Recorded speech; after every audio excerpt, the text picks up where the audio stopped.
നമസ്കാരം. മലയാളി വാർത്തയിലേക്ക് സ്വാഗതം.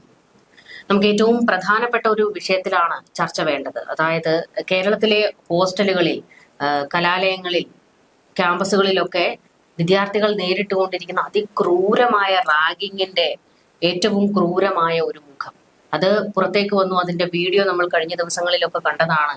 ഒരു വിദ്യാർത്ഥിയെ കെട്ടിയിട്ടിട്ട് അവന്റെ ശരീരം മുഴുവൻ മുറിപ്പെടുത്തുന്നു. അവൻ കരയുന്നു, ചേട്ടാ എനിക്ക് വേദനിക്കുന്നു. പക്ഷെ ആ കരച്ചിൽ കണ്ടിട്ടും അതിൽ ആനന്ദം കൊള്ളുന്ന ഒരു കൂട്ടം സൈക്കോ. അത് ഈ സംഭവം നടന്നിരിക്കുന്നത് നഴ്സിംഗ് കോളേജിൽ ആണ് എന്നുള്ളതാണ്. ഇന്നിപ്പോൾ പോലീസ് ഈ ഹോസ്റ്റലിലെ മുറിയിൽ കയറി പരിശോധന നടത്തിയപ്പോൾ അതിൽ നിന്നും കണ്ടെടുത്തിരിക്കുന്നത് മാരകായുധങ്ങളാണ്. നഴ്സിംഗ് വിദ്യാർത്ഥികൾക്ക് എന്തിനാണ് ഈ മാരകായുധങ്ങൾ? ഈ ഹോസ്റ്റലിനുള്ളിൽ മദ്യപാനം, മയക്കുമരുന്ന് തുടങ്ങിയ ഉപയോഗമാണ്. അത് ആ ഹോസ്റ്റൽ നടത്തിപ്പുകാർക്കറിയാം. എന്നിട്ടും അവർ ഒരക്ഷരം പ്രതികരിക്കാതെ അവർക്ക് ഒത്താശ ചെയ്തു കൊടുക്കുന്നു. കഴിഞ്ഞ ദിവസങ്ങളിലൊക്കെ തന്നെ ഇതിൽ മറ്റൊരു ചർച്ചയിലേക്ക് വഴിവെച്ചത് SFIക്ക് ഒരു കൂട്ടം SFI നേതാക്കൾ ഇവരെ പിന്തുണച്ചുകൊണ്ട്, ഈ ക്രിമിനലുകളെ പിന്തുണച്ചുകൊണ്ട് അവരെ സഹായിക്കാനും സംരക്ഷിക്കാനും രംഗത്തേക്ക് വരുന്നു.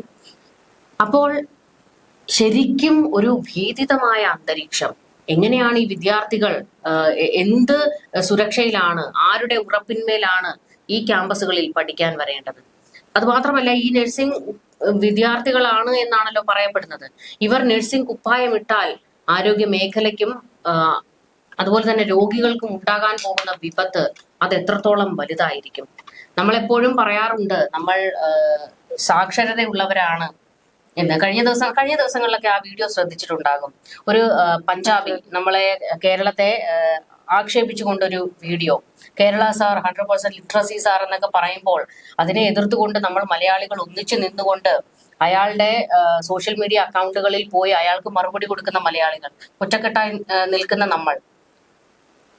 ഈ സാക്ഷരത ഉണ്ട് എന്ന് നമ്മളെ കളിയാക്കിക്കൊണ്ടാണ് അയാൾ പറഞ്ഞത്. എന്നാൽ ശരിക്കും സാക്ഷരത ഇല്ലാത്ത ഒരു കൂട്ടം മനുഷ്യരെ പോലെ, പ്രാകൃതരായവരെ പോലെ പെരുമാറുന്ന ഒരു കൂട്ടം യുവതലമുറ. അതാണ് ഏറ്റവും വിഷമകരമായ കാര്യം.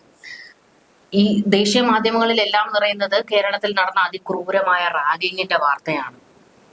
നമ്മൾ സാക്ഷരതയുടെ ഏതറ്റത്താണ് നമ്മൾ നിൽക്കുന്നത്?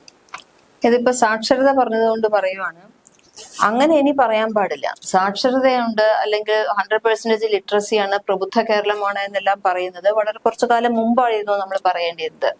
ഇപ്പോൾ കേരളത്തിൽ വരുന്ന ഏത് വാർത്തയാണ് പ്രബുദ്ധ കേരളത്തിനെ തെളിയിക്കുന്നതായിട്ട് നമുക്ക് കണ്ടിട്ടുള്ളത്?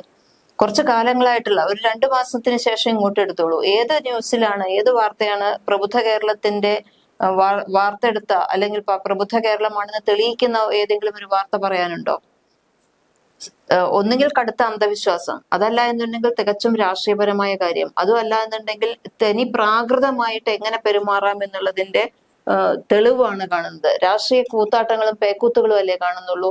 അതല്ല എന്നുണ്ടെങ്കിൽ അന്ധവിശ്വാസം. ഇതിനപ്പുറം ഏത് വാർത്തകളാണ് നമുക്കിപ്പോ ഈയിടെയായിട്ട് നമുക്ക് പറയാനുള്ളത്? ഇപ്പൊ ഈ കോളേജില് തീർച്ചയായിട്ടും പറയുന്നു, ഗാന്ധിനഗർ ഗവൺമെന്റ് നഴ്സിംഗ് കോളേജിൽ SFIക്ക് യൂണിറ്റ് ഇല്ല എന്നുള്ളതാണ് നമ്മുടെ പ്രമുഖ പത്രങ്ങളിലെല്ലാം തന്നെ വന്നിട്ടുള്ള കാര്യം. ദേശാഭിമാനിയിലെല്ലാം വലിയ അക്ഷരത്തിൽ തന്നെ പറഞ്ഞിട്ടുണ്ട്, ഞങ്ങൾക്ക് ഇതിൽ യൂണിറ്റ് ഇല്ല എന്നുള്ളത് പറഞ്ഞിട്ടുണ്ട്. ശരിയാണ്, വസ്തുനിഷ്ഠമായിട്ട് പറയുകയാണെങ്കിൽ SFIക്ക് അവിടെ യൂണിറ്റ് ഇല്ല. പക്ഷെ ഈ റാഗിംഗ് നടത്തിയ ആൾക്കാരെല്ലാവരും തന്നെ CPM അനുയായികളാണ് എന്നുള്ളത് വ്യക്തമായിട്ടുണ്ട്. ജൂനിയർ വിദ്യാർത്ഥികൾക്കെതിരെ ക്രൂരമായിട്ട് ഈ റാഗിംഗ് നടക്കുമ്പോൾ ഹൗസ് കീപ്പർ കം സെക്യൂരിറ്റി ആ ഹോസ്റ്റലിൽ തന്നെ ഉണ്ടായിരുന്നു. വിദ്യാർത്ഥികളിൽ ഒരാൾ ഈ വിവരം പോയിട്ട് സെക്യൂരിറ്റിയെ അറിയിച്ചിട്ടുണ്ട്. പക്ഷെ അവര് പറയുന്നത് ഞങ്ങൾ ഇത് അറിഞ്ഞിട്ടില്ല എന്നാണ്. കാരണം എന്തുകൊണ്ടാണ് ഇവരതിൽ ഇടപെടാത്തത്? CPM അനുകൂല സംഘടനാ നേതാക്കള് ഈ റാഗിങ്ങിൽ ഇടപെട്ട് കഴിഞ്ഞാൽ അവരുടേതാണ് ഈ റാഗിങ്. അപ്പൊ അവരുടെ റാഗിങ്ങിൽ സെക്യൂരിറ്റി ഇടപെട്ട് കഴിഞ്ഞാൽ സെക്യൂരിറ്റിക്ക് ജോലി പോകുമെന്നുള്ള ഭയം ഉണ്ടായിരുന്നു. അതുകൊണ്ടാണ് റാഗിങ് നടന്നിട്ടില്ല എന്ന് പറയുന്നത്. ഈ കുട്ടി ആർത്ത് കരഞ്ഞിട്ടുണ്ട്, അത് കേട്ടിട്ടില്ല എന്നാണ് പറയുന്നത്. അപ്പൊ ഇവരെല്ലാം ചെവിയെല്ലാം കൊട്ടി അടച്ചിരിക്കുകയാണ് എന്ന് നമുക്ക് പറയേണ്ടി വരും. രാത്രി കാലങ്ങളിൽ പിന്നെ എന്ത് സെക്യൂരിറ്റിയാണ് അവിടെയുള്ളത് ഇത്തരം ഒരു ഹോസ്റ്റലിൽ? അപ്പൊ ഇതിന് ഉത്തരം പറയേണ്ടത് ശരിക്കും പറഞ്ഞു കഴിഞ്ഞാൽ നമ്മുടെ ആരോഗ്യമന്ത്രിയുടെ ഒപ്പം തന്നെ നമ്മുടെ മുഖ്യമന്ത്രി ഉൾപ്പെടെ തന്നെ ഉത്തരം പറയേണ്ട ഒരു വലിയ ചോദ്യമാണ് ഇവിടെ വന്നിരിക്കുന്നത്. എന്ത് സുരക്ഷയാണ് നമ്മുടെ കുട്ടികൾക്ക് ഇവിടെ ഉള്ളതെന്നുള്ളതിനെ കുറിച്ച് ഇവിടെ ഏറ്റവും നിരുത്തരവാദിത്തപരമായ ഒരു മന്ത്രി സംസാരിച്ചിട്ടുണ്ട്. അതായത് കഴിഞ്ഞ ദിവസം വാലന്റൈൻസ് ഡേ ആയിരുന്നു. അപ്പോൾ അത് പ്രമാണിച്ച് ഉന്നത വിദ്യാഭ്യാസ മന്ത്രി R. ബിന്ദു ഒരു പ്രണയ കവിത പോസ്റ്റ് ചെയ്തിരുന്നു സോഷ്യൽ മീഡിയയിൽ. അപ്പോൾ അതിന്റെ താഴെ അവരെ വിമർശിച്ചുകൊണ്ട് നിരവധി കമന്റുകൾ വരുന്നുണ്ട്. അവരെ ഒരു മന്ത്രിയാണ്, അവരൊരു മനുഷ്യനാണല്ലോ, അവർക്കൊരു കവിത എഴുതിയിട്ടുകൂടെ എന്നുള്ള ചോദ്യങ്ങളൊക്കെ ഉണ്ട്. പക്ഷേ അതിന്റെ താഴെ ഒരാൾ ഒരു കമന്റ് ഇട്ടിരുന്നു, കവിതയും കഥകളിയും കൂത്തും ആട്ടവും ഒന്നും ഇല്ലെങ്കിലും വേണ്ടില്ല, വിദ്യാർത്ഥികൾക്ക് സുരക്ഷിതമായി പഠിക്കാനുള്ള ഒരു അന്തരീക്ഷം ഉണ്ടായാൽ മതിയെന്ന്. അതിന് താഴെ മന്ത്രി ആർ ബിന്ദു പങ്കുവെച്ച ഒരു മറുപടിയാണ് എന്നെ ഞെട്ടിച്ചത്. അതായത് ഇപ്പോൾ നടന്ന സംഭവവുമായി ബന്ധപ്പെട്ട് അത് എന്റെ വകുപ്പിന് കീഴിൽ വരുന്നതല്ല എന്നാണ് അവർ മറുപടി കൊടുത്തത്. കേരളത്തിന്റെ ഒരു മന്ത്രിയാണ്, നിങ്ങളൊരു ഭരണാധികാരിയാണ്, ജനങ്ങൾ വോട്ട് ചെയ്ത് നിങ്ങളെ ജയിപ്പിച്ചതാണ്. നിങ്ങൾ എന്റെ വകുപ്പിന് കീഴിൽ വരുന്ന വിഷയങ്ങളിൽ മാത്രമേ നിങ്ങൾ സംസാരിക്കുകയുള്ളൂ. നിങ്ങളും ഒരു സ്ത്രീയാണ്, നിങ്ങൾക്കും മക്കളുണ്ടല്ലോ. അപ്പോൾ ആ രീതിയിൽ ഈ വിഷയത്തിൽ ഒരു പ്രതികരണം നടത്താൻ എന്തുകൊണ്ട് നിങ്ങൾക്ക് കഴിഞ്ഞില്ല? അപ്പോഴും നിങ്ങളുടെ നാവിൽ നിന്ന് വരുന്നത് ഏറ്റവും നിരുത്തരവാദിത്തപരമായ മറുപടികളാണ്. അത് മാത്രമല്ല, നമുക്കറിയാം പൂക്കോട്ട് വെറ്റിനറി കോളേജിൽ സിദ്ധാർത്ഥൻ എന്ന ചെറുപ്പക്കാരൻ അതിക്രൂരമായി SFIയുടെ അതിക്രൂരമായ ആക്രമണത്തിൽ മരിച്ചു എന്നല്ല, കൊല്ലപ്പെട്ടു എന്ന് തന്നെ ഞാൻ പറയും. അതിക്രൂരമായ ആക്രമണമാണ് നേരിട്ടത്. സിദ്ധാർത്ഥന് ശേഷം നമ്മളിവിടെ ആ വിഷയത്തിൽ കേരളത്തിലെ മാധ്യമങ്ങളെല്ലാം ചർച്ച നടത്തിയതാണ്. അന്ന് ഈ ജനപ്രതിനിധികളും ഭരണകർത്താക്കളും എല്ലാം മാധ്യമങ്ങൾക്ക് കൊടുത്ത ഒരു ഉറപ്പുണ്ട്, ഇനി ഒരു സിദ്ധാർത്ഥൻ ഉണ്ടാകില്ല എന്ന്. പക്ഷേ ആ വാക്ക് പാലിക്കപ്പെടുന്നേയില്ല. ഭരണകൂടം അങ്ങനെ ഒരു വാക്ക് കൊടുത്തത് വെറും പാഴ്വാക്ക് മാത്രമാണ്. കാരണം ഇന്നിപ്പോൾ ആ വിദ്യാർത്ഥികൾ മരിച്ചില്ല എന്നേ ഉള്ളൂ. എന്നാൽ അതിക്രൂരമായി ജനനേന്ദ്രിയത്തിലൊക്കെ ഡമ്പൽ വെയിറ്റുള്ള ഡമ്പൽ എടുത്ത് വെച്ച് അവരെ ആക്രമിക്കുന്ന ഒരു കൂട്ടം വിദ്യാർത്ഥികൾ, നഴ്സിംഗ് വിദ്യാർത്ഥികൾ. അതാണ് നമ്മളെ ഞെട്ടിപ്പിക്കുന്നത്. ഈ നഴ്സിംഗ് മേഖലയിൽ പ്രവർത്തിക്കുന്നവരെ ഒരുപക്ഷെ ഇവിടുത്തെ ഡോക്ടർമാരെക്കാൾ കൂടുതൽ ലോകം മുഴുവൻ ആദരിക്കപ്പെടുന്നതും നമ്മളൊക്കെ അവരെ മാലാഖമാരെന്നുമാണ് അഭിസംബോധന ചെയ്യുന്നത്. നഴ്സുമാരെ ജീവൻ കൊടുത്തും ജീവൻ രക്ഷിച്ച ലിനിയെ പോലെയുള്ള കോവിഡ് കാലത്ത് അവർക്ക് ഭർത്താവും മക്കളും ഉണ്ടായിരുന്നിട്ടും സ്വന്തം ജീവൻ അപകടത്തിലാണെന്ന് അറിഞ്ഞിട്ടും ജീവൻ കൊടുത്തും ഒരു രോഗിയുടെ ജീവൻ രക്ഷിച്ച ലിനിയെ പോലെയുള്ളവർ മാതൃകയായിട്ടുള്ള സംസ്ഥാനമാണ് നമ്മുടെ കേരളം. ആ സംസ്ഥാനത്താണ് നഴ്സിംഗ് വിദ്യാർത്ഥികൾ ഇത്രത്തോളം അതിക്രൂരമായി ഒരു കൂട്ടം ജൂനിയർ വിദ്യാർത്ഥികളെ ആക്രമിക്കുന്നതും അവരെ മരണത്തിന്റെ വക്കോളം കൊണ്ടെത്തിക്കുന്നതും മായ ഒരു കാഴ്ച. ഇതിലിപ്പോ ലിബിൻ കൊല്ലപ്പെട്ടില്ല എന്നുള്ളത് ഒറ്റ കാരണം കൊണ്ടാണ്. സിദ്ധാർത്ഥിനെ പറ്റിയത് ഈ കാരണങ്ങളൊന്നും തന്നെ സിദ്ധാർത്ഥ ഇത്രയും ക്രൂര പീഡനങ്ങൾ അനുഭവിച്ചതിന് ശേഷം സിദ്ധാർത്ഥ വീട്ടിൽ പോയിരുന്നു. പക്ഷെ ആ സമയത്തും സിദ്ധാർത്ഥ പേടിച്ച് പറഞ്ഞില്ല വീട്ടില്.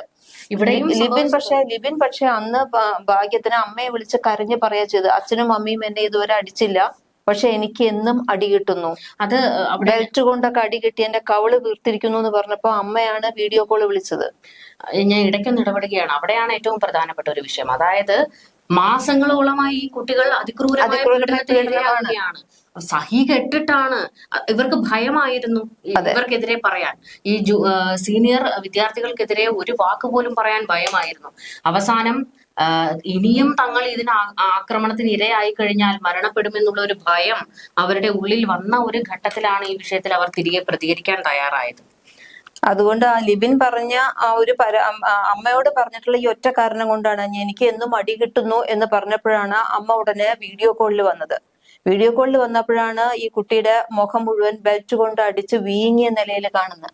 ഉടനെ പിറ്റത്തെ ദിവസം അവര് പോയി കേസ് കൊടുക്കുകയാണ് ചെയ്തത്. അതുകൊണ്ട് മാത്രമാണ് ഈ കുട്ടികളുടെ ജീവൻ രക്ഷിക്കാൻ പറ്റിയത്.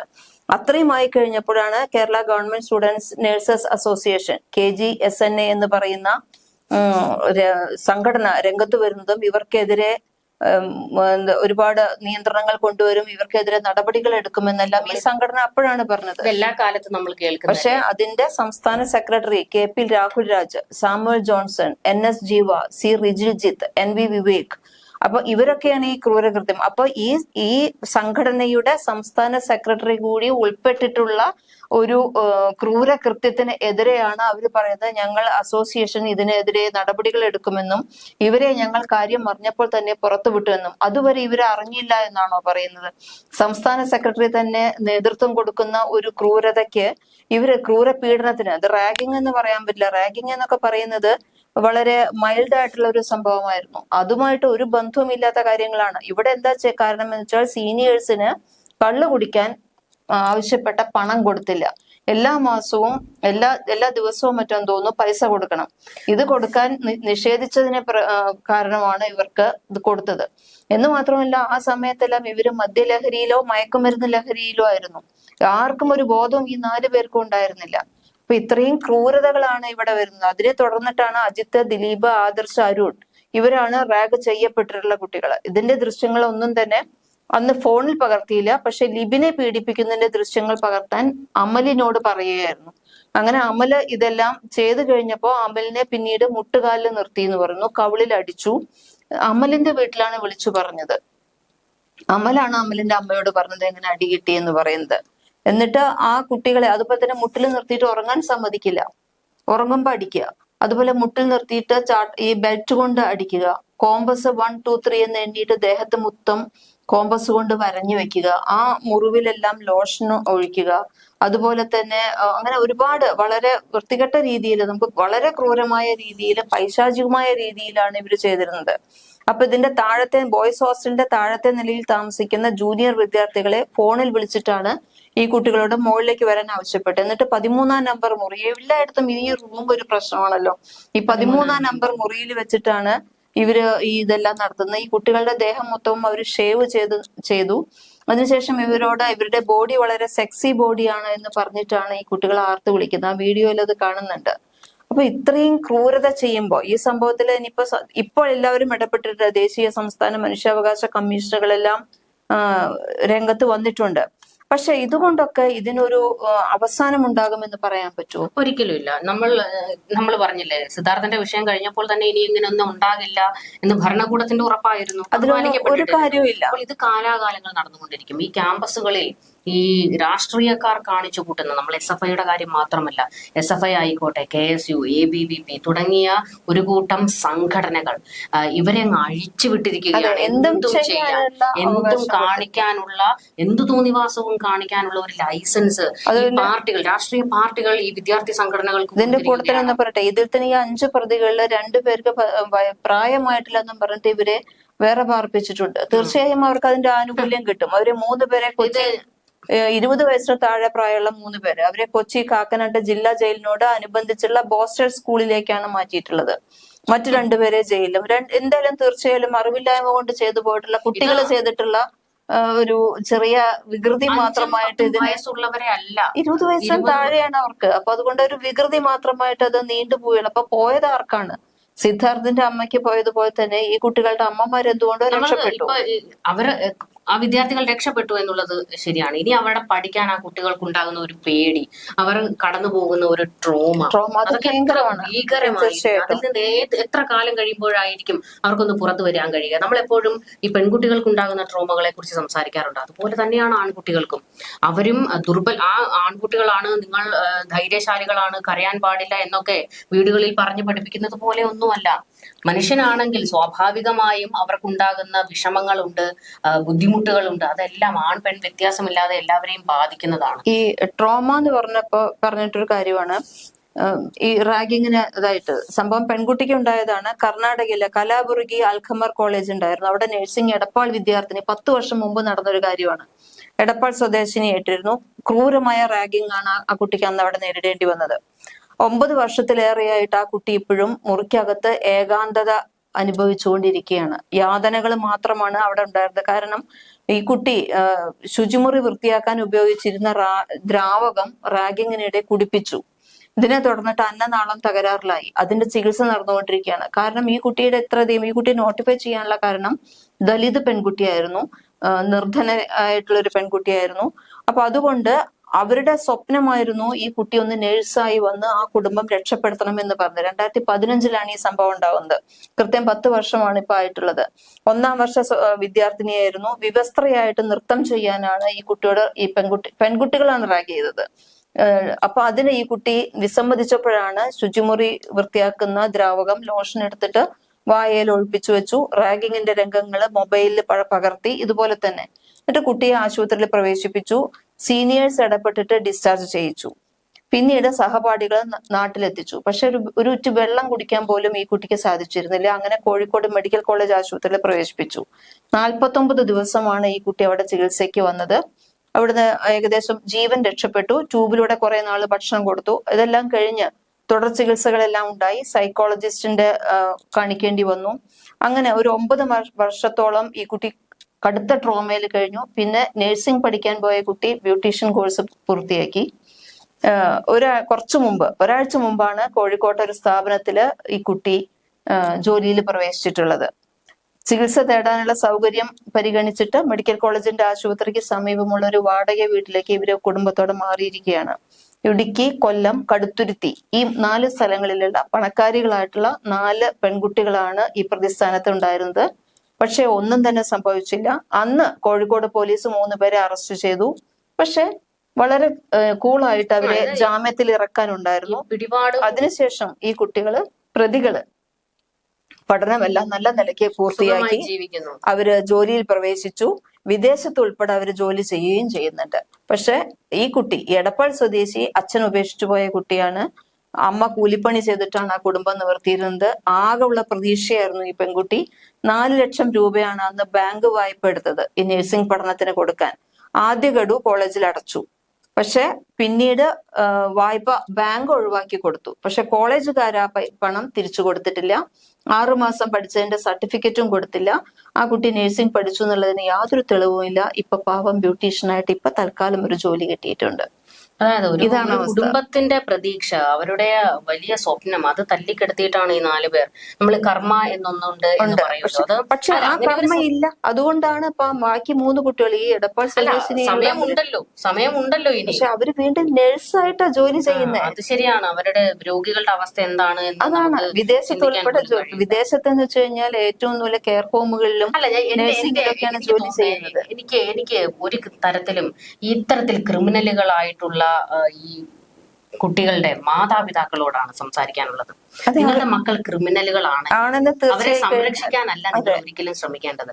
നിങ്ങൾ അവരെ സംരക്ഷിക്കുന്നിടത്തോളം കാലം അവർ ഇതിലും വലിയ ക്രിമിനൽ സ്വഭാവം കാണിക്കും.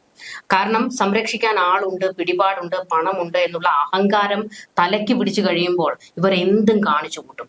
അതിനെ നിങ്ങൾ ഓമന പേരിട്ട് വിളിക്കുന്നത് 10 മാസം മറ്റേ നൊന്ത് പ്രസവിച്ച കണക്കൊക്കെ പറഞ്ഞുകൊണ്ട് വരികയാണെങ്കിൽ ക്രിമിനലുകളെയാണോ നിങ്ങൾ ഇങ്ങനെ നൊന്ത് പ്രസവിച്ചത് എന്ന് നമുക്ക് ചോദിക്കേണ്ടി വരും.